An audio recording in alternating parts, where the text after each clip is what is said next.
Halo guys, balik lagi di channel Bang Kidul. Kali ini aku mau ngebahas Infinity X ya, atau Project Infinity. Aku tunjukin dulu di deskripsi ROM-nya dari Infinity X update ya. Bisa dibilang ini dari Dark Elixir alias Jarjit juga ya. Project Infinity X 1.4 Redmi Note 5 Pro di Android 14. Changelognya seperti itu, dan ada tambahan aplikasi James DSP ya, nanti aku tunjukin.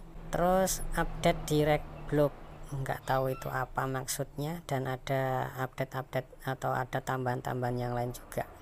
Terus notisnya ada versi Gaps dan vanilanya juga.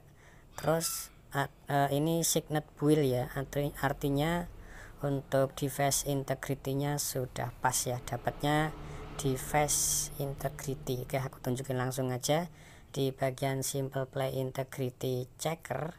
Itu untuk play integrity-nya dia dapat mid device, mantap. Jarang-jarang kalau si Jarjit build custom ROM-nya itu dapatnya mid device ya. Terus untuk Play Store-nya sekalian aku tunjukin juga. Untuk Play Store-nya di sini dia itu sudah tersertifikasi ya, device is certified. Terus aku tunjukin juga untuk hasil CPU throttling-nya. Di custom ROM ini juga biasa aja, dapatnya 85% dari maksimal performa ya. Tapi jangan terkecoh di sini, karena untuk di bagian apa namanya ini Antutu benchmarknya, kalian bisa perhatikan dapatnya 172.000 sekian dengan rinciannya seperti ini ya. Aku nggak tahu ini penghitungannya gimana, yang jelas dapatnya ya emang kayak gini. Jadi menurutku ini terbilang mantap guys. Terus untuk bloatware bawaannya pun juga nggak terlalu banyak, dapatnya kayak gini. Dan itu dia adalah James DSP ya, ada James DSP. Untuk aplikasi penunjang yang lain, FM radio, game space, sama browsernya itu pakai VIA ya. Aku nggak suka pakai browser VIA itu. Terus kemudian untuk kernelnya dia pakai SDM 660 seperti biasa. Walaupun aku sebenarnya jujur aja nggak suka sama kernel ini ya, kernelnya kurang oke menurutku. Walaupun sudah overclock, tapi menurutku itu kurang oke. Terus kemudian ada fitur lain untuk perekam obrolan saat kita nelpon juga ada, sempat aku tes dan sempat aku screenshot juga. Kemudian untuk apa namanya ini, kameranya dia pakai kamera MIUI seperti ini. Di kamera ini untuk fitur atau menunya seperti ini ya, nanti bakalan kita tes. Dan untuk eksperimental fiturnya itu aku nggak paham ya buat apa aja itu fungsinya, karena aku juga nggak terlalu mudeng soal jepret-jepret guys. Terus kemudian di bagian video kita cek juga, itu videonya udah support 60 fps ya, tapi nggak ada 4K nya. Terus untuk menu settingnya seperti ini. Apakah ini ada image stabilisasinya, dan ternyata aku nggak ngelihat bacaan image stabilisasinya ya, atau stabilizernya. Apakah di bagian eksperimental ini aku juga nggak tahu, karena untuk kamera ini menurutku itu asing banget guys. Oke, aku tes untuk jepretnya. Oke, untuk suara kameranya juga bisa dihilangin ya.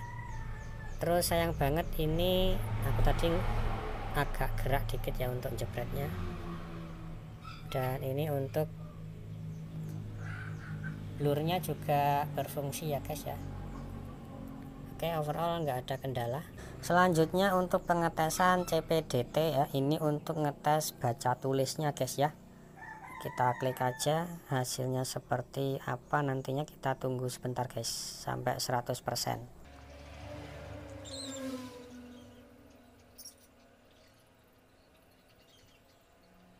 Oke, dapatnya kayak gini ya. Aku sendiri jujur aja nggak begitu mudeng ini maksudnya gimana, yang jelas untuk hasil testingnya seperti ini guys.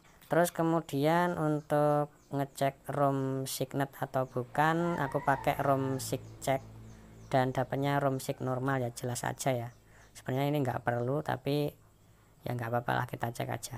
Terus untuk aplikasi James DSP ini kalian bisa pakai beberapa cara untuk ngaktifin aplikasi ini. Salah satunya harus di root juga ya. Nah ini kalian bisa ke legacy, kemudian enhance processingnya ini, terus di what is enhance processing ini kalian bisa mana ya, kemarin device kemarin ada pilihannya ini loh, di root apa enggaknya ya, kemana, miscellaneous mungkin, aku juga nggak tahu, lupa guys. Yang jelas ini kemarin itu ada pilihannya gitu, harus di root gitu guys, pokoknya intinya seperti itulah.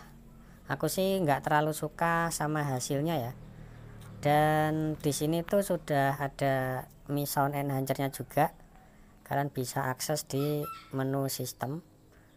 Nah di device setting ini ada pilihan gain juga, misalkan untuk hasil mikrofonnya ini aku tambahin ke 10 ya, biar mikrofonnya lebih jelas gitu guys, biar lebih dapet lah suaranya. Mi Sound Enhancer-nya ada bass booster ke bawah ya sampai soft treble.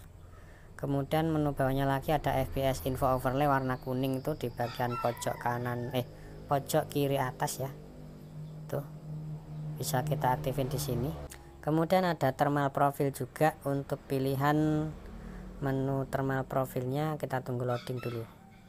Nah ini contoh aja untuk Facebook. Oh ini udah lengkap pilihannya ya guys. Selanjutnya ke menu yang lain. Di sini untuk customisasinya kayak gini ya.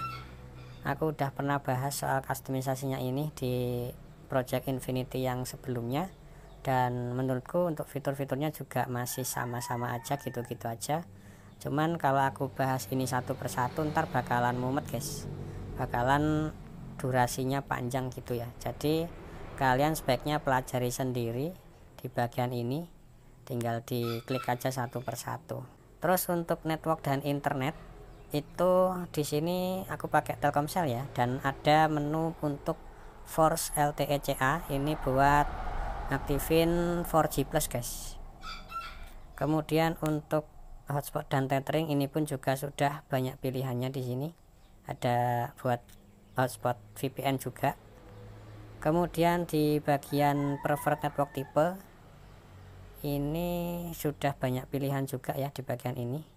Next kita ke menu display. Di bagian ini tampilannya aja yang agak berbeda, tapi kalau secara menu ini masih standar-standar aja guys ya. Tap to wake nya ini normal, nggak ada kendala. Kemudian untuk menu-menu yang lain, di bagian baterai menunya seperti ini ya, baterai manajernya biasa aja. Terus untuk wallpaper dan stylenya pilihannya nggak banyak guys, cuman ada satu doang ya, cuma satu ini doang. Kalau untuk menu yang lain ada seperti ini. Kemudian ada juga storage, sistem kebacanya 12 gigaan, dan ada trace atau sampahnya 18 MB, tapi aku biarin aja lah. Kemudian sound dan vibrasi di sini tentu saja nggak ada Mi Sound-nya ya, karena Mi Sound-nya tadi kan ada di menu sistem ya. Kalau di bagian ini kalian bisa aktifin untuk fitur-fitur yang lainnya juga sih. Kemudian ada juga security dan privasi. Di bagian ini ada pin, fingerprint, face unlock. Di bagian ini aku rasa udah cukup ya. Untuk security yang lain kalian bisa aktifin di more security dan privasi. Ada app pinning juga di bagian ini guys. Terus ke bawah lagi ada sistem, tadi bahasanya itu sudah ada bahasa Indonesia juga sih kayaknya ya, seingatku. Oh ya benar, udah ada ini. Terus udah itu aja ya. Developer option di bagian running services ini tadi aku cek sih dia agak boros RAM ya. Sekarang kayak gimana? Nah tuh tinggal sekitar 800 ya, anggap aja tinggal 1 gigaan guys. Tuh 1 giga nambah terus ya. Kalau di bagian recent apps nya ada menu apa namanya, close nya ya, close all nya, jadi nggak perlu geser ke ujung dulu kalau mau clear all.